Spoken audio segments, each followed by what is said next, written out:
Breaking news, అక్రమ సంబంధాలు అయితే ఈ మధ్య కాలంలో అయితే ఎక్కువైపోయినాయి. తెలంగాణలో అయితే ఈ సంఘటన జరిగింది. వీడియో చూడండి. ఏదైతే మాధురి రాథోడ్ని అయితే రెడ్ హ్యాండ్గా ఈశ్వర్ సాయి భార్య అయితే పట్టుకుంది. వీడియో అయితే ఒక వ్యక్తి తీస్తున్నాడు. సోషల్ మీడియా మొత్తం వీళ్ళ చర్చే ఉంది. ఇన్స్టాగ్రామ్, ఫేస్బుక్ మొత్తం. ఈ అమ్మాయి అయితే చిన్న చిన్న ఆర్టిస్టులు అనమాట. పాటలు అవి పాడుతూ ఉంటారు. కానీ వీళ్ళు కూడా ఇద్దరు కూడా ఒక రిలేషన్కి అయితే వచ్చేసారు. కానీ ఈశ్వర్ సాయి భార్య అయితే చిన్న బాబు ఉన్నాడు.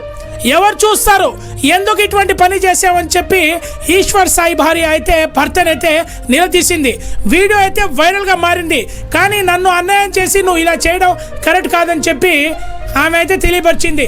మీడియా ముఖ్యంగా అందరూ కూడా మీడియా వాళ్ళందరినీ పిలిపించి స్టేట్మెంట్ అయితే ఈశ్వర్ సాయి భార్య అయితే ఇచ్చింది. ఇలాగ అక్రమ సంబంధాలు అయితే ఎక్కువైపోతున్నాయి. కానీ భార్య భర్త ఒక రిలేషన్లో ఉండేటప్పుడు ఒక మహిళతో ఎవరైనా సంబంధం పెట్టుకుంటే భార్యని పిల్లల్ని గాలికి వదిలేసి ఆ అమ్మాయితో రిలేషన్ చేసుకోవడం ఎంతవరకు కరెక్ట్ అని చెప్పి నెటిజన్లు అయితే కామెంట్లు చేస్తున్నారు. కానీ ఆర్డర్ ఉందిలే, అక్రమ సంబంధాలు లీగలే అని చెప్పి అట్లా చేయడం అయితే చాలా తప్పు. ఎందుకంటే కట్టుకున్న భర్త భార్యని చూడడం వాళ్ళ బాధ్యత. పిల్లలు ఉంటారు, పిల్లల స్కూల్ ఫీజులకి, కుటుంబ ఆర్థిక పరిస్థితులకి అన్నిటి కూడా చూడాల్సిన ఒక బాధ్యత భర్త పైన ఖచ్చితంగా ఉంటుంది. ఎక్కడ చూసినా కూడా ఫేస్బుక్ అంటే సోషల్ మీడియా ద్వారా అయితే అమ్మాయిలు కొంతమంది పరిచయం అయ్యి ఇల్లీగల్ అఫైర్స్ అయితే పెట్టుకుంటున్నారు. కానీ కుటుంబంలో అయితే చుచ్చు జరుగుతూ ఉంది. బయటకు వస్తున్నారు, రోడ్డు పైన వస్తున్నారు, మీడియాలో న్యూస్లో వస్తున్నాయి. బేసిక్గా నా హస్బెండ్ నార్మల్గా అయితే మాత్రం మా రిలేషన్ 7 years బట్టి ఎప్పుడు ఎలాంటి డిస్టర్బెన్స్ అయితే లేదు. ట్రూత్గా చెప్పాలంటే నా హస్బెండ్ నేను ఈ 7 సంవత్సరాలు ఒక్కసారి కూడా నేను ఎప్పుడు ఇలాంటి పొరపాట్లు ఎప్పుడు చూడలేదు. టెక్స్టులు, మెసేజ్లు నా దగ్గర ప్రూఫ్లు ఉన్నాయి.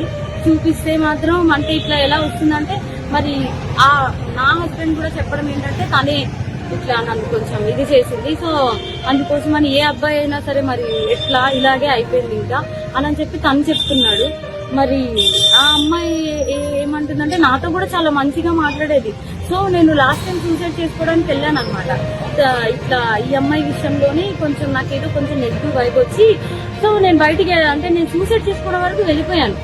నాకు బాబు ఉన్నాడు, బాబుని తీసుకొని సూసైడ్ చేసుకోవడానికి వరకు వెళ్ళిపోతే ఆ అమ్మాయి నా కోసం ఫుల్గా అంటే ఎక్కడ ఇది బాగా స్ప్రెడ్ అయిపోతుందా ఏంటి అనుకుందా ఏమో తెలియదు, కానీ కంటిన్యూగా నన్ను ఫాలోఅప్ చేస్తూ ఎక్కడున్నావు ఏమైంది నాకు అప్పుడు కూడా ఏం డౌట్ రాలేదు.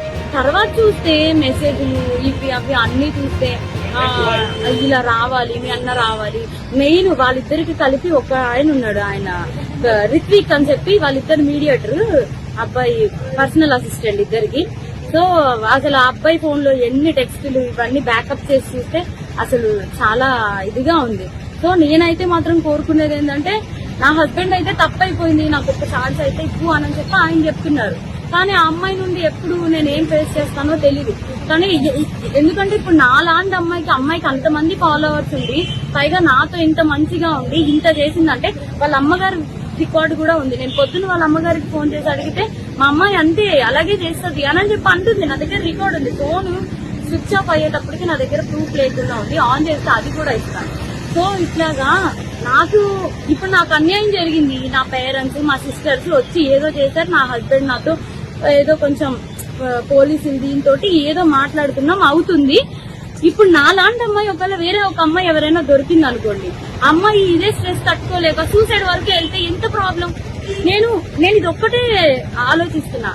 ఎవరైనా సూసైడ్ వరకు వెళ్ళారు అనుకోండి, అప్పుడు ఎంత ప్రాబ్లం ఉంటది. అమ్మాయికి తెలుసు నాకు బాబుని కొనేటప్పుడు నేను ఎంత డిస్టర్బ్ అయ్యాను, చాలా హెల్త్ ప్రాబ్లమ్స్ ఎలా వచ్చాయి అమ్మాయికి అన్ని తెలుసు. ఒక ఆడపిల్ల అయ్యి ఇంకో ఆడపిల్లకి అంత త్వరగా ఎలా మోసం చేస్తుంది. అది కూడా నా పక్కనే ఉండి మళ్ళా ఈశ్వర్ నిన్ను మోసం చేయట్లేదు, నేను అలాగా నీకోసం ఏడుతూ ఇంత చేస్తూ నా హస్బెండ్ తో అసలు అది ఎట్లా ఉండగలుగుతుంది. నా హస్బెండ్ కి డ్రింకింగ్ హ్యాబిట్ కూడా లేదు, అలాంటి తను డ్రింక్ కూడా చేయించారంటే అసలు నాకైతే అర్థం కావట్లేదు. అసలు ఈ ఫోక్ ఇండస్ట్రీ అంటే నేను చాలా ఈయనకి మంచి వాళ్ళందరూ చాలా మంది మాట్లాడుతుంటే అబ్బా చాలా ఇట్లా ఉంటది అట్లా ఉంటది అనుకున్నా కానీ ఇంత అన్యాయం నా వెనక ఇలా జరుగుతుంది అని చెప్పి నేను ఎప్పుడైతే అనుకోలేదు. నెక్స్ట్ ఇదేంటంటే ఇట్లాంటి అమ్మాయిని మాత్రం అసలు ఫోక్ లోకి వీటిలోకి ఎంకరేజ్ చేయకూడదు. ఎందుకంటే ఇప్పుడు నా హస్బెండ్ కి జరిగింది, రేపు అన్న రోజు ఇంకో హస్బెండ్ వాళ్ళ అమ్మగారే చెప్తున్నారు కదా డైరెక్ట్ గా మా అమ్మాయి అంతే అని చెప్పి.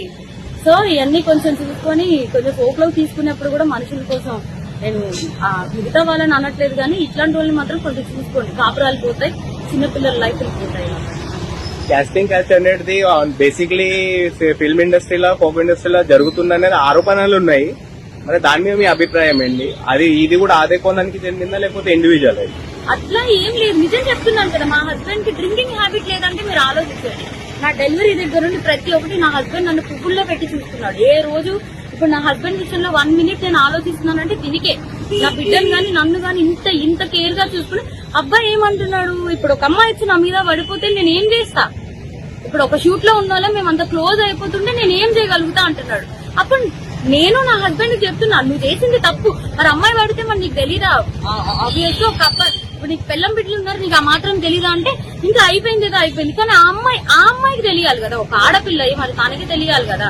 సో నాకు ఇబ్బంది ఎక్స్ట్రా కోసం అయితే తెలియదు. కోర్ట్ కోసం మాట్లాడితే మాత్రం చాలా మంది మంచి వాళ్ళనైతే నేను చూస్తూనే ఉన్నాను కదా, చాలా మంది మంచిగానే ఉన్నారు. కానీ ఇలా పక్కనే ఉండి గొంతు కోసే వాళ్ళని నేను ఇప్పుడే చూసా. పైగా ఆ అమ్మాయి ఇంత సెలబ్రిటీ లాగా అన్నిట్లో డీలో వీటిల్లో వాటిల్లో ఇంత వచ్చి ఒక ఆడపిల్ల జీవితం ఒక్కసారైనా ఆలోచిస్తారు. పైగా తనకి బ్రేకప్ కూడా అయింది. తను నాకు చెప్పుకొని కూడా బాధపడితే నేను అన్నాను, మీ బాయ్ ఫ్రెండ్ మీకు ఇట్లా చేసినప్పుడు మీరు ఎట్లా అయితే బాధపడ్డారో అట్లాగే కదా అని చెప్పి కూడా అన్నాను కూడా. తనకి ఆ మాత్రం అసలు ఏవి గుర్తు రాకుండా ఇంత ఎట్లా చేసిందో నాకు అర్థం కావట్లేదు. ఎందుకంటే మీరు అనుకోవచ్చు ఇప్పుడు ఏంటి ఈ అమ్మాయి కోసమే చెప్తుంది వాళ్ళ హస్బెండ్ కోసం. నా హస్బెండ్ 7 years బట్టి నేను కాపురం చేశాను కాబట్టి తన కోసం నాకు తెలుసు. అది నేను చెప్పే, తన కోసం నాకు తెలుసు. తను కూడా ఒకటే కదా అంటున్నాడు, మీద పడిపోతే నేను ఏం చేయగలుగుతాను అననే అంటున్నాడు. సో ఇదేం చెప్తున్నానంటే కొంచెం ఈ రోజుల్లో అమ్మాయిలతో కొంచెం జాగ్రత్తగా ఉండాలి. ఫ్రెండ్స్ అని చెప్పి కూడా నమ్మద్దు. ఈ పోకు వీటిల్లోకి అయితే మాత్రం పోకనే కాదు, దేంట్లో అయినా సరే పంపించే ముందు ఒకసారి ఆలోచించుకోండి అంతే.